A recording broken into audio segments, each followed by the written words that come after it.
¿Qué tal? Muy buenas noches, bienvenidos, bienvenidas. Esto es Hagan Algo. En una semana que tal vez se recuerde en los próximos meses o de aquí para adelante como la primera, o en realidad la primera en mucho tiempo, en la que el Frente de Todos tuvo una maniobra, una movida, una jugada de una enorme astucia política. En este caso, a cargo de la vicepresidenta de la Nación, de Cristina Fernández de Kirchner. Una jugada y una maniobra que involucró a no tantos actores como luego de materializada se empezó a contar. Es decir, esto empezó el lunes con conversaciones previas, naturalmente, entre algunos elementos del kirchnerismo y del peronismo en la justicia, pero se empezó a terminar de ejecutar el lunes con una lógica de matriz netamente kirchnerista. Ninguna filtración, algo que no nos tiene muy acostumbrados este gobierno y sí nos tenía acostumbrados el último gobierno de Cristina Kirchner. Quienes estuvieron al tanto de esto o quienes estuvieron en el recorrido de las conversaciones fueron puntualmente y obviamente la vicepresidenta de la Nación, Cristina Kirchner, y el jefe de bloque del oficialismo en el Senado, José Mayans. ¿Por qué es interesante esto? Bueno, porque involucró también a algunos gobernadores, como el gobernador de Formosa, Gildo Infran, jefe político de José Mayans, y el gobernador del Chaco, Jorge Capitanich. Recordemos que la senadora María Inés Pilati Vergara termina, lo vamos a hablar en instantes con Pablo Ibáñez, pero termina en un bloque cruzado de alguna manera. Ahora me quiero meter en esto por algunas de las declaraciones de Oscar Parrilli. Una perlita dejó Oscar Parrilli. ¿Por qué?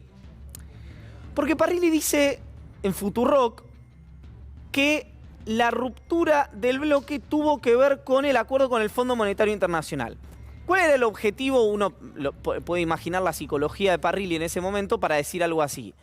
Bueno, que no se interpretara como lo que efectivamente fue y se cristalizó luego, que era un contraataque al filo del reglamento a un ataque al filo del reglamento, como fue la decisión de la Corte. Una Corte que retrotrae o se remonta a una ley de 16 años después de tomarse 4 para tomar una decisión y darle a la política 120 días con el receso estival en el medio. Una cosa monárquica, pero de poder. Una expresión muy clara y palmaria de poder.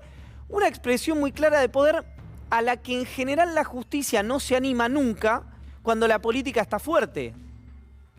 Es decir, cada vez más en los últimos años, incluso uno podría decir, se lo quiero preguntar a Gabriel Morini, pero que luego de la salida de Enrique Petracchi, de Carmen Argibay, del propio Fait, cada uno obviamente con sus dobleces, pero la Corte mutó casi totalmente a elementos constituidos netamente desde el sistema político. Netamente del sistema político. Entonces es imposible no ver las actitudes de elementos emanados del sistema político como actitudes vinculadas a una cuestión política y no a una cuestión netamente jurídica. Ahora, ¿qué dijo Parrilli? Parrilli dice, esto se rompió por el acuerdo con el fondo. Es interesante esto porque hay algo en eso que dice Parrilli que es, primero, intentó ser un elemento distractivo, pero a la vez puede haber sido un acto inconsciente. ¿Por qué? No inconsciente que Parrilli, pero que haya jugado el subconsciente detrás de esto. ¿Por qué? Porque lo que ocurre ahora es que, si bien hay dos bloques con auditores cruzados, es decir, lo de Parrilli no hace sentido porque hay dirigentes que votaron a favor del acuerdo con el fondo en el bloque de Cristina y dirigentes que votaron en contra del acuerdo con el fondo en el bloque de Mayans. Ahora, el bloque se rompió, mejor dicho, se dividió.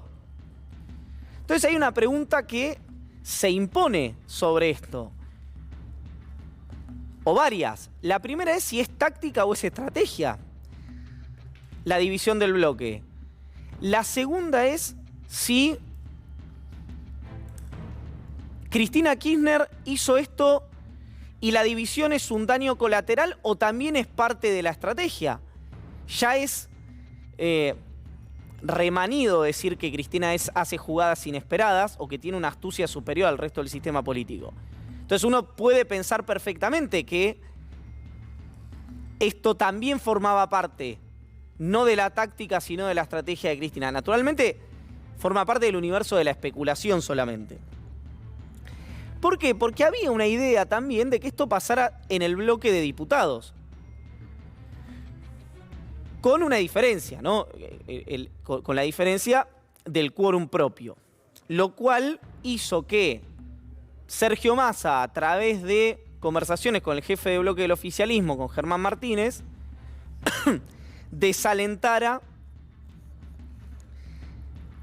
esta idea. Pero también habría que preguntarle a Sergio Massa por qué desalentó esta idea. La desalentó solamente por una cuestión operativa y del día a día y de la posibilidad eventualmente de perder la presidencia de la Cámara. Depende cómo saliera esa división de bloque.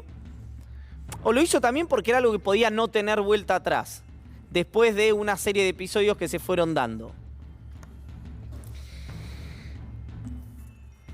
Hay una situación que involucra a Cristina Kirchner, o tal vez la involucra a Cristina Kirchner, pero que sin duda se involucra a Sergio Massa, que tiene que ver con el rol, y esto es muy interesante para hablar hoy, con la mesa, de Gerardo Morales, el gobernador de la provincia de Jujuy. Una de las figuras que le está disputando, todavía no robando porque tiene un recorrido previo, pero el rol de componedor con carácter en este caso, porque Morales es alguien que juega fuerte a la hora de la declaración y a la hora de la acción, a Rodríguez Larreta. ¿Por qué digo esto? Porque si bien lo que uno ve es que el Frente de Todos se queda con un consejero que presuntamente, según la oposición, no le correspondía, y copia una maniobra de Nicolás Massot en 2015, fines de 2015, principio de 2016, lo vamos a hablar también con la mesa. Es decir, es un pataleo inconducente. Lo que uno puede ver es que quienes se quedan con consejeros son el peronismo y la Unión Cívica Radical. Y que quien queda fuera de la jugada es el PRO, que hoy había muchísimo enojo en la fila del partido que lidera Mauricio Macri con Gerardo Morales.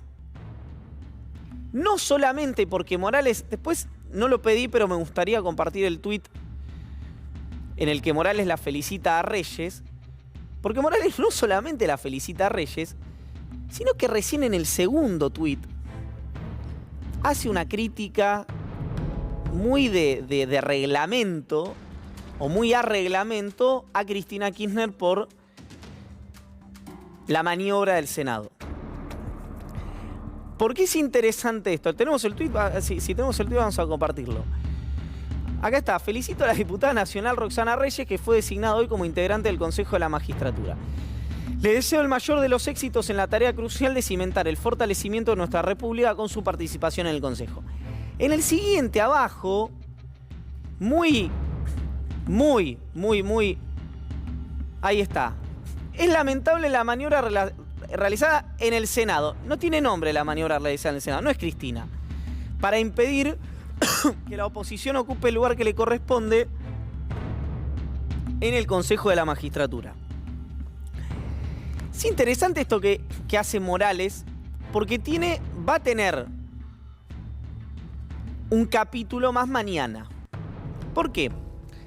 Porque mañana en la Corte se van a presentar en conjunto el consejero cuestionado por la oposición, es decir, Martín Doñate, consejero del Frente de Todos, y Roxana Reyes, juntos a la Corte. El consejero de Morales y el consejero de Cristina Kirchner. Y acá hay otro aspecto también interesante, que es que hay algunos. ¿Recuerdan que no lo hablamos aquí muy especialmente, pero que hubo una reunión de estos elementos que históricamente generan expectativa en el sistema político en Argentina, pero que después electoralmente de repente no tienen el volumen que esperan los main sponsors, digamos, de esos encuentros? Me refiero a la reunión en la casa de Juan Manuel Urtubey, del armador de esa reunión, de Emilio Monzó, de Juan Schiaretti, estuvo Rogelio Frigerio, estuvo Pablo Habkin, en fin, hubo varios más, no los tengo ahora todos en la cabeza. Pero hay dirigentes cercanos a Cristina y cercanos a Morales que están proponiendo, por ahora de manera muy incipiente, un encuentro entre ambos. Y hay otra figura que probablemente sea protagonista la semana que viene por un encuentro de altísima magnitud política, de altísimo impacto político, que es la general, o generala en este caso, Laura Richardson. Laura Richardson es, desde mediados del año pasado, la persona que reemplazó a Craig Faller como jefa del Comando Sur. Faller estuvo en la Argentina, reunido entre otras cosas con Agustín Rossi, preocupado por algún tipo de cuestiones vinculadas a la geopolítica, a China, Rusia, etc. Es interesante porque hay algunos rumores que sugieren que Laura Richardson podría la semana que viene tener un encuentro, repito, de altísimo impacto político en la República Argentina. ¿Y por qué es importante esto? Bueno, porque lo que uno empieza a ver con esta maniobra de Cristina Kirchner y la posibilidad de, siempre con tensiones, siempre con los polos arrastrando para evitar este tipo de conversaciones, pero que hay lugar para la creatividad en el frente de todos, para la creatividad política, a pesar de la debilidad o a pesar de las internas. Y hay un factor muy importante de esto, que lo dijimos al pasar, pero es la discreción. La discreción en este tipo de toma de decisiones. Es una maniobra que no se podría haber ejecutado nunca si se hubiera filtrado a la prensa, como probablemente hubiera ocurrido si hubieran estado al tanto todas las patas de la coalición de gobierno. Entonces, toda esta miscelánea corre de eje algo que lo quiero plantear hacia el final para empezar a hablarlo con Gabriel Morini, con Pablo Ibáñez, con Estefi Pozo también, que es el motivo por el cual, volviendo al comentario inicial, la Corte toma una decisión que ya parece antigua por lo que ocurrió hoy, que es la de la declaración de inconstitucionalidad, el plazo y los mensajes que dio a posteriori. Bueno, te decir la Corte, ¿por qué la Corte? Bueno, porque si bien hoy el presidente de la Corte, Horacio Rosati, tiene un poder muy importante, también lo tuvo durante muchos años Ricardo Lorenzetti. Uno podría pensar que Rosati tiene en el mejor de los sentidos, para mí siempre hay una cuestión del lenguaje que es muy interesante, la misma ambición o más que cualquiera de los señalados críticamente por esto, como el caso de Lorenzetti, pero una inteligencia política y una prudencia muy superior, lo cual lo hace potencialmente más exitoso en ese sentido. Rosati, viniendo a la política, siendo convencional constituyente, ¿se fijó en la debilidad de la política para hacer esto? Cuando dice la Corte que hay que fortalecer los estamentos técnicos en lugar de los políticos, sabiendo que los técnicos, como el caso de Diego Molea, del peronismo, como el caso de Jimena de la Torre, del macrismo, que el día siguiente que ganó el Colegio de Abogados se sacó una foto con Patricia Bullrich, no son técnicos. Manda un mensaje, es simplemente algo que queda para la posteridad en el fallo, para explicar algo y para que quede jurisprudencia. Son preguntas en las cuales realmente no tengo respuesta y por eso quiero abrir la mesa de esta manera, así que empezamos Hagan Algo.